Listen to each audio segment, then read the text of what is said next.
Est-ce qu'on peut dire, depuis que vous êtes à la direction d'Atmosud, que la qualité de l'air s'améliore?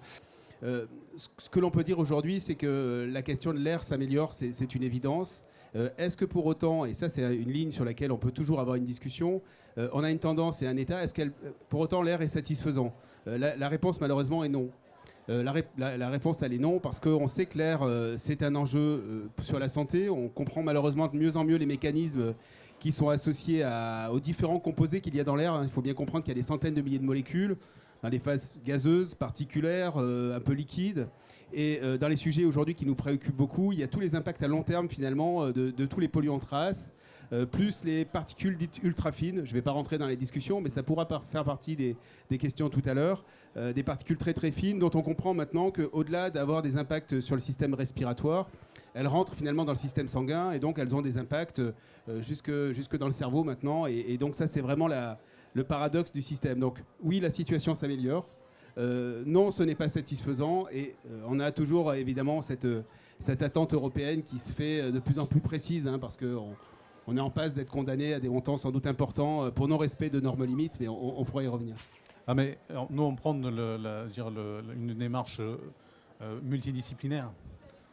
Un des gros loupés du plan de relance et de la loi climat et résilience, c'est l'acoustique. C'est-à-dire que le climat et résilience, évidemment, on pense climat, donc énergie, isolation thermique, etc. On oublie le terme résilience. Résilience, c'est quoi? La résilience, c'est mettre en les moyens au niveau sociétaire, au niveau sociétal, de pouvoir mettre en musique et pouvoir répondre à la problématique du moment. Si on n'a pas une approche multidisciplinaire là-dessus, on loupe beaucoup, parce qu'on va isoler. Vous parliez du confinement tout à l'heure. Vous avez tous remarqué qu'il y avait une perte de niveau sonore dans les rues. Dans les zones très urbanisées, moins 15 dB. Ce qui est considérable. Ce qui est considérable. Cette perte de niveau sonore, si ça a amené pendant le confinement à des conflits de voisinage.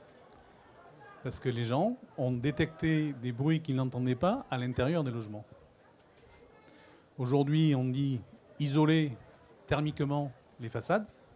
Déjà, il faut bien isoler thermiquement parce qu'on peut dégrader les façades si on ne prend pas les bons matériaux. Donc déjà, là, il y a une multidisciplinarité à avoir. Et isoler les façades, ça veut dire qu'on réduit l'impact du monde extérieur. Quid de ce qui se passe à l'intérieur? On s'en fout. Qui devient d'un seul coup bien plus prégnant. Enfin, on entend beaucoup mieux le talon de la voisine quand on s'est coupé du monde extérieur. Exactement. Ouais, c'est la relativité de la gêne. Tout à fait. Pour rebondir, voilà, donc le coût social, ça permet quand même de mettre un focus sur l'impact du bruit. Dans l'étude de l'ADEME, il y avait un volet, de synergie avec la qualité de l'air extérieur, qui est certainement un des points, des points clés pour pouvoir agir par rapport au réseau routier, etc. Alors, qu'en est-il de cet impact sur la biodiversité à travers diverses expériences? Bon, je ne vais pas les développer là, mais chez le chien de prairie, chez les grenouilles au Brésil et en France aussi, sur des petits oiseaux comme les mésanges, les moineaux, il y a deux impacts majeurs. Il impacte sur la capacité des animaux à communiquer. Donc il y a des conséquences directes sur la survie des animaux, le choix des partenaires, la recherche de poids, les échanges parents-enfants, la vigilance contre les prédateurs, défense de territoire, etc. Et le bruit, il impacte aussi sur la capacité des animaux à se nourrir et à se reproduire. Puisque quand vous êtes, par exemple, pour les chauves-souris, les rapaces, quand vous êtes dans des zones où il y a une pollution sonore qui est importante, vous allez mettre plus de temps à trouver votre proie et aux dépens du reste. Alors, d'autres types d'études ont montré ce qui est important, c'est que l'exposition chronique au bruit de la biodiversité de certaines populations entraîne un stress qui est chronique et qui affecte de façon significative la modification effective et adaptative des animaux à leur environnement. Et tout ceci, ça entraîne, du coup, ça affecte leur état sanitaire et de tout l'ensemble de la biodiversité. Alors, dans quelques cas, il y a quand même une adaptation, mais l'adaptation, par exemple, ne se fait pas sans dommage. C'est le cas de certains oiseaux qui ont des sons plus graves ou plus aigus en fonction du bruit.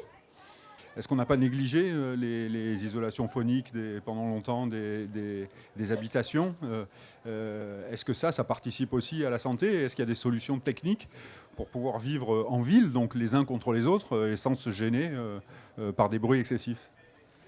Alors oui, en tout cas, le confinement a eu un effet démonstratif. Ça, c'était très intéressant. Lorsqu'on réduit le bruit, on réduit la pollution atmosphérique, on se sent mieux d'une manière générale.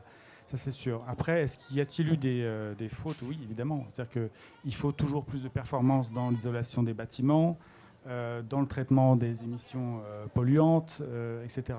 Mais ce que je voulais dire, c'est que la problématique du bruit, elle ne se traite pas que de manière technique. C'est-à-dire qu'elle concerne évidemment le bâtiment, l'espace habité, mais elle concerne aussi l'espace public aussi. Lorsque dans un centre historique, on évacue les voitures, par exemple, on voit tout de suite la différence en termes de qualité d'usage, en termes de confort, évidemment, en termes de thermique aussi. L'îlot de chaleur apparaît avec l'ensemble de ces...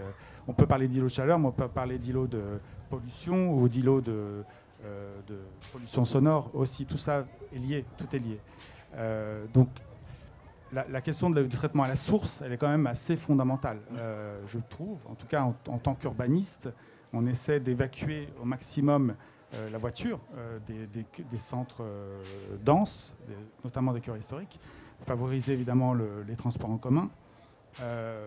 Et puis, sur d'autres types de confort, notamment le confort thermique, apporter de l'ombre, travailler la présence de l'eau, désimperméabiliser les sols, favoriser le cycle de l'eau. Donc on essaie d'avoir une approche globalisante, mais tout ça évidemment reste assez empirique. Alors on s'appuie évidemment sur des études qui peuvent être très précises, notamment pour la faune et la flore dans certains sites.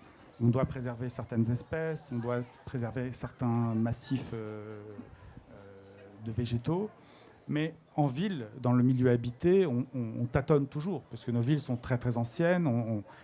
Elles n'ont pas été conçues avec des logiciels de performance énergétique, etc. Donc on s'adapte, et l'une des adaptations, c'est d'évacuer la source. Ça me paraît assez évident.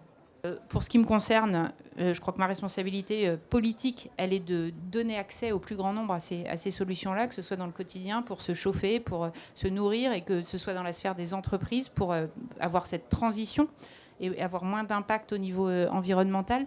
Je crois qu'aujourd'hui, on est tous très mobilisés. Il y a un moment de prise de conscience où tout ça converge et où on trouve un éclairage scientifique, des réponses en termes d'innovation, en termes de connaissances. On trouve des moyens. Voilà, c'est un mal pour un bien, comme on dit. Cette crise sanitaire, elle a développé des moyens sans précédent, pour financer cette transition.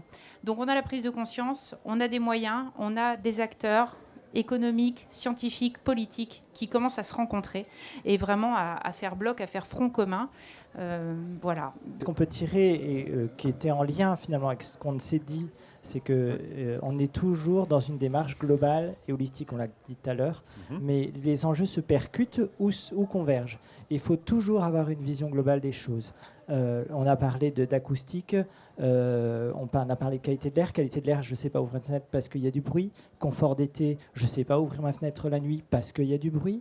Les questions de qualité de l'air sont très liées aux questions de la ventilation et les questions de ventilation sont très liées aux questions d'énergie et de consommation d'énergie et d'émissions de gaz à effet de serre. Tout ça est toujours très lié. On est toujours obligé de faire des choix. Quand on parle biodiversité en ville, il y a des gens qui disent qu'il faut faire dense parce qu'il faut économiser du foncier agricole ou des espaces naturels, mais en ville, on veut aussi avoir de la nature. Donc ces enjeux, c'est chaque fois des choix qu'il faut faire, c'est chaque fois des choix de conception, c'est vous qui allez les faire en tant qu'ingénieur, ces choix-là.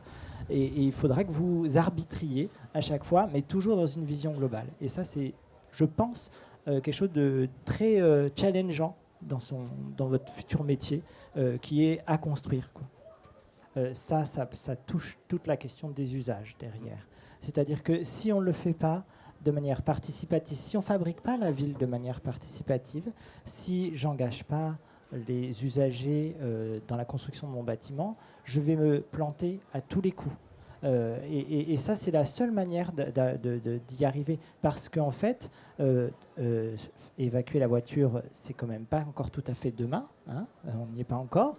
Et par contre, ça nécessite de faire changer les usages. Et si on construit la ville en travaillant ce sujet-là avec les riverains, on a toutes les chances qu'ils aient des solutions eux-mêmes dans leurs mains pour prendre un peu moins la voiture que ce qu'ils faisaient avant. Et je prends cet exemple-là, mais sur tous les sujets, c'est en travaillant de manière un peu participative qu'on arrive à faire avancer les choses et à changer nos pratiques à nous. Parce que c'est pour ça que je parle de la source, c'est parce que nos pratiques à nous sont en jeu, en fait. C'est nos modes de consommation, c'est nos modes de mobilité, c'est tout ça qui est en jeu. Et il ne faut pas attendre simplement des ingénieurs bâtiments et de nos politiciens qu'ils aient les baguettes magiques. Les solutions, elles existent déjà.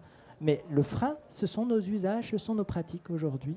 Donc il faut tout mettre en branle, en fait, de manière participative pour que chacun puisse changer nos pratiques. Et ça marche, en fait, hein, la preuve à Barcelone.